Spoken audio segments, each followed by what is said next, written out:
Hi, എല്ലാവർക്കും നമസ്തേ. ഞാൻ സിന്ധു സതീശൻ. ഞാൻ ഒരു ഭാരതീയനാണെന്ന് പറഞ്ഞു കഴിഞ്ഞാൽ, അല്ലെങ്കിൽ ഒരു ദേശഭക്തി ഗാനം ചൊല്ലിക്കഴിഞ്ഞാൽ, ഇനി അതുമല്ലെങ്കിൽ ഭാരത് മാതാ കി ജയ് എന്ന് ഞാൻ ഒന്ന് ഉറക്കെ വിളിച്ചു കഴിഞ്ഞാൽ അപ്പം ഞാൻ വർഗീയവാദിയാണ്, അല്ലെങ്കിൽ ഒരു ചാണകസംഖ്യ. ഇതിപ്പോൾ കുറച്ച് നാളായിട്ട് ദേശത്തിനെ കുറിച്ച് സംസാരിച്ചു കഴിഞ്ഞാൽ, അല്ലെങ്കിൽ ദേശത്തിന് വേണ്ടി നമ്മുടെ മാതൃരാജ്യത്തിന് വേണ്ടിയിട്ട് വാദിച്ചു കഴിഞ്ഞാൽ, അല്ലെങ്കിൽ എന്തെങ്കിലും ഒരു കാര്യം സത്യസന്ധമായിട്ട് പറഞ്ഞു കഴിഞ്ഞാൽ അവൻ സംഖ്യയാണെന്നൊരു ചാപ്പകുത്തൽ നമ്മുടെ പ്രബുദ്ധ മലയാളികൾ നൽകുന്നതാണ്. നമ്മുടെ ഭാരതത്തിൽ നാനാത്വ സംസ്കാരവും അതുപോലെ തന്നെ ജീവിത ശൈലിയും ഉൾക്കൊണ്ടുകൊണ്ട് ജീവിക്കുന്ന ഒരു വലിയ ജനസമൂഹമാണ്. ശരിക്കും ഇത് തന്നെയാണ് നമ്മൾ ഈ രാജ്യത്തിൻ്റെ, നമ്മുടെ ഭാരതത്തിൻ്റെ ആ സൗന്ദര്യവും. എത്ര നല്ല സൗന്ദര്യമുള്ള മുഖമായാലും നമ്മുടെ മൂക്കിന് തുമ്പത്ത് ഒരു അരിമ്പാറ വന്ന പോയി കാര്യം അല്ലേ. പണ്ടത്തെ ആൾക്കാർ പറയാറുണ്ട്, പല്ല് നന്നായാൽ പകുതി നന്നായി, മൂക്ക് നന്നായി മുഴുവൻ നന്നായി. നമ്മൾ ചിരിക്കുമ്പോൾ ഏറ്റവും കൂടുതലൊരു ഭംഗി കിട്ടുക പല്ല് നന്നാകുമ്പോഴാണ് അല്ലേ. അതുപോലെ തന്നെ മുഖത്തിന് സൗന്ദര്യം കൂടുതലുണ്ടാവുക മൂക്ക് നല്ല ഭംഗിയായിട്ടുണ്ടാകുമ്പോഴാണ്. പല്ല് മോശമായാൽ അല്ലെങ്കിൽ മൂക്ക് മോശമായാൽ സൗന്ദര്യം കുറയും. ഏകദേശം ഇതുപോലൊക്കെ തന്നെയാണ് നമ്മുടെ ഭാരതത്തിൻ്റെ ഇപ്പോഴത്തെ അവസ്ഥ. നമ്മുടെ രാജ്യത്തിൽ ഇരുന്നു കൊണ്ട് നമ്മുടെ രാജ്യത്തിൻ്റെ എല്ലാ ആനുകൂല്യങ്ങളും നേടിക്കൊണ്ട് വാങ്ങിക്കൊണ്ട് നമ്മുടെ രാജ്യത്തിനെതിരെ, നമ്മുടെ ദേശത്തിനെതിരെ പ്രവർത്തിക്കുന്ന എത്രയോ ആൾക്കാരുണ്ട്. നിനക്ക് തരുന്നത് നായ്ക്ക് കൊടുത്തു കഴിഞ്ഞാൽ കാലം കഴിഞ്ഞാലും എപ്പോഴെങ്കിലും കണ്ടാൽ അതൊന്ന് വാലാട്ടുമെന്ന് പറയാറില്ലേ. അങ്ങനെ ഒരു കാര്യമാണ് ഞാനിപ്പോൾ ഇവിടെ പറയാൻ പോകുന്നത്. ഓക്കെ, ഈ കഴിഞ്ഞ ജനുവരി 23-ന് ബർമാണി ക്ഷേത്രത്തിലേക്കുള്ള യാത്രാ മധ്യേ 2 കുട്ടികൾ, വീക്ഷിത് എന്ന് പറഞ്ഞ ഒരു 19-കാരനും അതുപോലെ തന്നെ പീയൂഷ് എന്ന് പറഞ്ഞ ഒരു 13-കാരനും അതിശൈത്യത്തിൽ കൊടും തണുപ്പിൽ പ്രതിരോധിക്കാൻ പറ്റാതെ മരണമടഞ്ഞു. ഈ പീയൂഷും അതുപോലെ തന്നെ വീക്ഷിത്തും എന്ന് പറഞ്ഞൊരു സഹോദരങ്ങളാണ്. ഈ സഹോദരങ്ങളുടെ കൂടെ ഈ ക്ഷേത്രത്തിലേക്ക് ഇവർ 2 പേരും കൂടാതെ ഒരു നായി ഉണ്ടായിരുന്നു, പിറ്റ്ബുൾ. ഓക്കെ, ഈ കൊടും ശൈത്യത്തിൽ മരണപ്പെട്ടുപോയ തൻ്റെ യജമാനന്മാർക്ക് വേണ്ടിയിട്ട് ആ പിറ്റ്ബുൾ 3 ദിവസമാണ് ആ കൊടും തണുപ്പിൽ ഭക്ഷണമില്ലാതെ വെള്ളമില്ലാതെ തണുപ്പിനെ പ്രതിരോധിക്കാൻ ബുദ്ധിമുട്ടി അവിടെ ആ 2 ശവശരീരങ്ങൾക്കും കാവൽ നിന്നത്. അങ്ങനെ ഈ തണുപ്പിനെ പ്രതിരോധിച്ച് തൻ്റെ യജമാനന്മാർക്ക് കാവൽ നിൽക്കുന്ന ഈ പിറ്റ്ബുളിനെ കണ്ടിട്ട് രക്ഷാപ്രവർത്തകർ ഉടനടി ഹെലികോപ്റ്റർ കൊണ്ടുവന്ന് ആ പട്ടിയെ, ആ പിറ്റ്ബുളിനെ സുരക്ഷിതമായിട്ട് താഴേക്ക് എത്തിച്ചു. നോക്കൂ, ഈ 4 ദിവസം ആ പിറ്റ്ബുൾ എന്തുകൊണ്ടാണ് ആ യജമാനന്മാർക്ക് കാവലുന്നത്? കൊടുത്ത സ്നേഹം, ഭക്ഷണം, പാർപ്പിടം, ഇതിൻ്റെയൊക്കെ നന്ദിയാണ് നായി കാണിച്ചത്. നേരെ മറിച്ച് ഇതൊരു മനുഷ്യനാണെങ്കിൽ എന്നെ ഇട്ടിട്ട് പോകുമായിരുന്നു അല്ലേ. അത് തന്നെയാണ് ആ പഴഞ്ചൊല്ലിൻ്റെ അർത്ഥം. ഞാനിപ്പോൾ പറഞ്ഞത് തനിക്ക് കിട്ടിയതിനുള്ള നന്ദി കാണിക്കുന്ന ഒരു നായയെ പറ്റിയാണ്. ഇത് മനുഷ്യന്മാരുടെ കാര്യം എടുത്തു നോക്കിക്കഴിഞ്ഞാൽ ബീഹാറിലെ ഗവൺമെൻറ് സ്കൂളിലെ അധ്യാപകനായ മൻസൂർ ആലം എന്നൊരു മുസ്ലിം തീവ്രവാദി, ഇങ്ങനെ തന്നെ പറയണം ഇവരെയൊക്കെ, റിപ്പബ്ലിക് ദിനത്തിൽ ഇന്ത്യൻ ദേശീയ പതാകയ്ക്ക് പകരം പാകിസ്ഥാന്റെ പതാകയാണ് ഉയർത്തിയത്. എന്നു മാത്രമല്ല, പാകിസ്ഥാന്റെ ഗോഡ് ഫാദറായ ജിന്നയ്ക്ക് വേണ്ടി, അതായത് നമ്മുടെ ഭാരതം ഞങ്ങൾ മുസ്ലിങ്ങൾക്ക് വേണ്ടി മറ്റൊരു രാജ്യം വേണം എന്ന് പറഞ്ഞ് ഇന്ത്യയെ, നമ്മുടെ ഭാരതത്തെ വെട്ടിമുറിച്ച ജിന്നയ്ക്ക് വേണ്ടി ഈ മൻസൂർ ആലം എന്ന് പറഞ്ഞ മുസ്ലിം തീവ്രവാദി ജയ് വിളിക്കാൻ വേണ്ടി കുട്ടികളോട് പറയുകയാണ്, അവിടെ പഠിക്കുന്ന കുട്ടികളോട്. അത് നമ്മുടെ ഭാരതത്തിൽ നിന്നുകൊണ്ട്, നമ്മുടെ ഭാരതത്തിൻ്റെ എല്ലാ ആനുകൂല്യങ്ങളും വാങ്ങിക്കൊണ്ട് നമ്മുടെ ശത്രു രാജ്യമായ പാകിസ്ഥാന്റെ ഗോഡ് ഫാദർ ജിന്നയ്ക്ക് വേണ്ടിയിട്ട് ഇവിടുന്ന് ജയ് വിളിക്കുക. ഇതുകൂടാതെ ഈ പാകിസ്ഥാൻ പ്രേമി പറഞ്ഞത് എന്താണെന്നറിയോ? മുസ്ലിങ്ങളുടെയൊക്കെ സ്വർഗം പാകിസ്ഥാനിലാണ് എന്ന്. മുസ്ലിങ്ങളുടെ സ്വർഗം പാകിസ്ഥാനിലാണെങ്കിൽ പിന്നെ എന്തിനാ ഇവന്മാർ ഇവിടെ നിന്നിട്ട് ഇന്ത്യക്കാരെ ബുദ്ധിമുട്ടിക്കുന്നത്, നമ്മുടെ ഭാരതീയരെ ബുദ്ധിമുട്ടിക്കുന്നത്? നേരെ പാകിസ്ഥാനിലേക്ക് കയറി പോയിക്കൂടെ, ഈ ഭാരതത്തിന് ഭാരമാകാതെ. പക്ഷേ ഈ രാജ്യവിരുദ്ധത കാണിച്ച മൻസൂർ ആലം എന്ന് പറഞ്ഞ മുസ്ലിം തീവ്രവാദിയെ നിമിഷങ്ങൾക്കകം തന്നെ ബീഹാറിലത്തെ പോലീസ് അറസ്റ്റ് ചെയ്യുകയും ജയിലിലേക്ക് മാറ്റുകയും ചെയ്തിട്ടുണ്ട്. ഇത് നമ്മുടെ ഇന്ത്യയിലെ ഒരു സംസ്ഥാനത്ത് നടന്ന സംഭവമാണ്. പക്ഷേ നമ്മുടെ പ്രബുദ്ധ കേരളത്തിൽ നടന്ന കാര്യം നിങ്ങളറിയോ?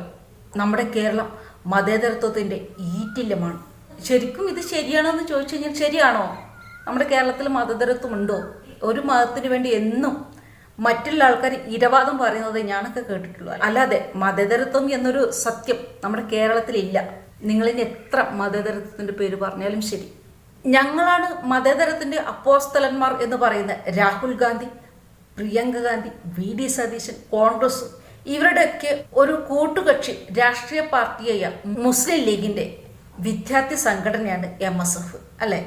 2 ദിവസം മുന്നേ അവരുടെ സംസ്ഥാന സമ്മേളനത്തിൽ, അതായത് MSFന്റെ സംസ്ഥാന സമ്മേളനത്തിൽ നമ്മുടെ ഇന്ത്യയിലത്തെ മുസ്ലിം ലീഗിന്റെ നേതാക്കളെ ഫോട്ടോ ഇട്ടത് പോട്ടെ, വീഡിയോയിൽ ഇവർ നമ്മളെ കേരളത്തിലെയോ ഇന്ത്യയിലെയോ മുസ്ലിം ലീഗിന്റെ നേതാക്കളെ മാത്രമല്ല, അങ്ങ് പാകിസ്ഥാനിലത്തെ ഇമ്രാൻഖാന്റെ ഫോട്ടോ വരെ വെച്ചിട്ടുണ്ട്. ഇമ്രാൻഖാൻ ആരാണെന്ന് അറിയില്ലേ? പാകിസ്ഥാന്റെ മുൻ പ്രധാനമന്ത്രി. അല്ല, ഈ പാകിസ്ഥാൻ മുൻ പ്രധാനമന്ത്രിയും കേരളത്തിലെ MSFും തമ്മിൽ എന്താണ് ബന്ധം? അങ്ങനെ ചോദിച്ചു കഴിഞ്ഞാൽ മുസ്ലിം ലീഗിന്റെ MSFന്റെ പാകിസ്ഥാനിലെ ഇമ്രാൻഖാന്റെ ഒക്കെ ബന്ധം ഒരു പൊക്കിൾക്കൊടി ബന്ധം പോലെയാണ്. കാരണം ഇന്ത്യക്ക് സ്വാതന്ത്ര്യം കിട്ടിയപ്പോൾ സ്വാതന്ത്ര്യാനന്തര ഭാരതത്തിൽ നിന്ന് മുസ്ലിങ്ങളായ ഞങ്ങൾക്ക് വേറൊരു രാജ്യം വേണം എന്ന് നിലവിളിച്ചത് മുസ്ലിം ലീഗാണ്, അന്നത്തെ മുസ്ലിം ലീഗ്.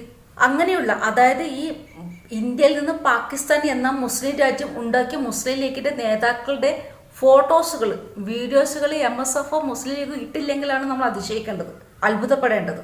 ശരിക്കും അന്നത്തെ കാലത്ത് കാശ്മീരിൽ ഉയർന്നു പൊങ്ങിയ മതത്തിന് വേണ്ടി വേറൊരു രാജ്യം എന്ന ആ നിർബന്ധം, ആ ഒരു മുദ്രാവാക്യം നമ്മുടെ ഇങ്ങ് കേരളക്കരയിലെ കോഴിക്കോട് അങ്ങാടിയിലും ഉയർന്നിരുന്നു. അവർ അലറി വിളിച്ചിരുന്നു, 10 അണയ്ക്ക് കത്തി വാങ്ങി കുത്തി നേടും പാകിസ്ഥാൻ. എന്നിട്ടെന്താ, പാകിസ്ഥാൻ എന്ന മതരാജ്യം ഉണ്ടായപ്പോൾ ഈ അലറി വിളിച്ചവരൊക്കെ ഇപ്പോഴും കേരളത്തിൽ തന്നെയാണ്. എന്തുകൊണ്ട് അവരന്ന് പോയില്ല പാകിസ്ഥാനിലേക്ക്? 10 അണയ്ക്ക് കത്തി വാങ്ങി കുത്തി നേടും പാകിസ്ഥാൻ എന്ന് പറഞ്ഞിട്ട് ഒരുപാട് ആൾക്കാരെ കൊലക്ക് കൊടുത്തോണ്ട് പാകിസ്ഥാൻ എന്ന മതരാജ്യം ഉണ്ടാക്കിയപ്പോൾ എന്തുകൊണ്ടാണ് ഈ അലറി വിളിച്ച ആൾക്കാരൊന്നും അന്ന് പോകാതിരുന്നത്? അന്നേ ഈ അലറി വിളിച്ചവരൊക്കെ അന്നേ സ്വപ്നം കണ്ടിരുന്നു 2047 ഇന്ത്യ ഇസ്ലാമിലൂടെ എന്നുള്ളത്. ആ ഒരു സാക്ഷാത്കാരത്തിന് വേണ്ടിയിട്ടാണ് 1921 ഹിന്ദുക്കളൊക്കെ മലബാർ കലാപം അല്ലെങ്കിൽ സ്വാതന്ത്ര്യ സമരത്തിന്റെ മറ പറ്റിക്കൊണ്ട് ഹിന്ദു വംശഹത്യ നടത്തി ഹിന്ദുക്കളെ അരിഞ്ഞു വീഴ്ത്തി തൂവൂർ കിണറിലേക്ക് എറിഞ്ഞത്. മാറാടിൽ കലാപമുണ്ടാക്കിയത്. മുസ്ലിം ലീഗിലെ ഓരോ മുദ്രാവാക്യവും ബാക്കി വരുന്ന ഹൈന്ദവ ജനത ഓർക്കേണ്ടതുണ്ട്. 1921 ഊരിയ വാൾ ഞങ്ങൾ കടലിലേക്ക്, അറബിക്കടലിലേക്ക് എറിഞ്ഞിട്ടില്ല, ഇപ്പോഴും ഞങ്ങളുടെ അരയിൽ തന്നെ ഉണ്ട് എന്നുള്ളത്. നിങ്ങൾ അവലും മലരും കുന്തരിക്കവും വാങ്ങി വെച്ചോളൂ, നിങ്ങളുടെയൊക്കെ കാലം മാറിയിട്ട് ഞങ്ങൾ വരുന്നുണ്ട്. മര്യാദക്ക് ജീവിച്ച നിങ്ങൾക്ക് കൊള്ളാം, ഇല്ലെങ്കിൽ നിങ്ങളെ കാലപുരിക്കയക്കും. ഇത് നമ്മുടെ കേരളക്കരയിൽ കേട്ടതാണ്, അല്ലെങ്കിൽ മുസ്ലിം തീവ്രവാദികൾ വിളിച്ചു പറഞ്ഞ മുദ്രാവാക്യമാണ്. ഇതേപോലെ തന്നെ കാഞ്ഞങ്ങാടിൽ മുസ്ലിം ലീഗ് പ്രവർത്തകർ വിളിച്ചു പറഞ്ഞതാണ്, അമ്പലനടയിൽ കൂട്ടിക്കെട്ടി പച്ചക്കിട്ട് കത്തിക്കുമെന്ന്. അമ്പലത്തിൽ പോകുന്നത് സംഘപരിവാർ മാത്രമാണ്, സംഖ്യകൾ മാത്രമാണ് അമ്പലത്തിൽ പോകുന്നത്, അല്ല എല്ലാ ഹിന്ദുക്കളും അമ്പലത്തിൽ പോകുന്നവരും. എന്നിട്ടും അവരത് പറഞ്ഞു, അമ്പലത്തിൽ കൂട്ടിക്കെട്ടി പച്ചക്കിട്ട് കത്തിക്കുമെന്ന്. കുറച്ച് മാസങ്ങൾക്ക് മുന്നെയാണ് കാശ്മീരിൽ വിനോദസഞ്ചാരികൾക്ക് നേരെ പാകിസ്ഥാൻ തീവ്രവാദികളുടെ ആക്രമണം ഉണ്ടായത്. എന്താണ് അവർ ചോദിച്ചത്? നിങ്ങൾ മുസ്ലിമാണോ എന്നാണ് ചോദിച്ചത്. മുസ്ലിം ആണെങ്കിൽ കലിമ ചൊല്ലൂ. കലിമ ചൊല്ലാൻ പറ്റാത്തവരെ അവരുടെ ഡ്രസ്സ് അഴിച്ചു മാറ്റി മുസ്ലിം അല്ല എന്ന് ഉറപ്പ് വരുത്തിക്കൊണ്ടാണ് അവിടെ 26 പേരെ കൊന്നു തള്ളിയത് മുസ്ലിം തീവ്രവാദികൾ പാകിസ്ഥാനിലെ. ആ പാകിസ്ഥാന്റെ മുൻ പ്രധാനമന്ത്രിയുടെ ഫോട്ടോ ആണ് ഇവിടെ നമ്മുടെ കേരളത്തിലെ MSF എന്ന വിദ്യാർത്ഥി സംഘടനയുടെ സംസ്ഥാന സമ്മേളനത്തിൽ ഉൾപ്പെടുത്തിയത്. ഒന്ന് നിങ്ങൾ ഓർത്തോ, മതേതര കമ്മ്യൂണിസ്റ്റുകാരെ, മതേതര കോൺഗ്രസ്സുകാരെ, ഈ മുസ്ലിം തീവ്രവാദികൾക്ക് മുമ്പിൽ എല്ലാവരും, അതായത് മുസ്ലിമേതര ജനങ്ങളെല്ലാം കാഫിറുകളാണ്. ഞങ്ങളും നിങ്ങളെല്ലാവരും ജിഹാദികൾക്ക് മുന്നിൽ വെറും കാഫിറുകൾ മാത്രം.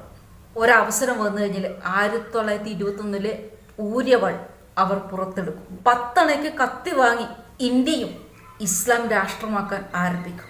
അവസാനം പാകിസ്ഥാനിൽ ഹിന്ദുക്കൾ നശിച്ചതുപോലെ, ബംഗ്ലാദേശിൽ ഹിന്ദുക്കൾ നശിച്ചതുപോലെ ഇന്ത്യയിലും നമ്മുടെ ഭാരതത്തിലും ഹിന്ദുക്കൾ നശിക്കാൻ തുടങ്ങും. അന്ന് ഒരു കോൺഗ്രസ്സുകാരനോ ഒരു കമ്മ്യൂണിസ്റ്റുകാരനോ ആരും തുണയ്ക്കുണ്ടാവില്ല. എന്നല്ല, അന്ന് കോൺഗ്രസും കമ്മ്യൂണിസ്റ്റും ഈ ഭാരതത്തിലുണ്ടാവില്ല. ഹിന്ദുക്കളും മുസ്ലിങ്ങളും മാത്രമായിരിക്കും. നമ്മുടെ ഭാരതത്തിൽ 1921 ഹിന്ദു വംശഹത്യ നടത്തുമ്പോൾ നമ്മുടെ കറുപ്പ് കണ്ണട വെച്ച നീണ്ട വടിയും കുത്തി ജിഹാദികൾക്ക് നിരാഹാരം കടക്കുന്ന ആ മൂപ്പിലാൻ പറയുന്നത് പോലെ എൻ്റെ മുസ്ലിം സഹോദരങ്ങൾ ഹിന്ദുക്കളെ കൊന്നു തള്ളുമ്പോൾ ഓരോ ഹിന്ദുവും ആത്മസംയമനം പാലിക്കണം. മുസ്ലിം തീവ്രവാദികൾക്ക്, ജിഹാദികൾക്ക് കൊന്നു മടുക്കുമ്പോൾ അവർ താനെ ഹിന്ദു വംശഹത്യ നിർത്തിക്കൊള്ളും.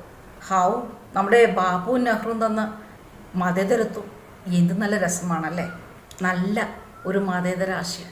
ഈ ആശയമായിട്ട് മുന്നോട്ട് പോകണോ അതോ ഭാരതത്തിൽ നിന്നുകൊണ്ട് നമ്മുടെ ശത്രുവിനെ ആദരിക്കുന്ന ആരാധിക്കുന്ന ശത്രുക്കളെ നാം എതിർക്കണമോ, അത് നിർത്തലാക്കണമോ എന്ന് ചിന്തിക്കേണ്ടത് നമ്മൾ ഓരോരുത്തരുമാണ്.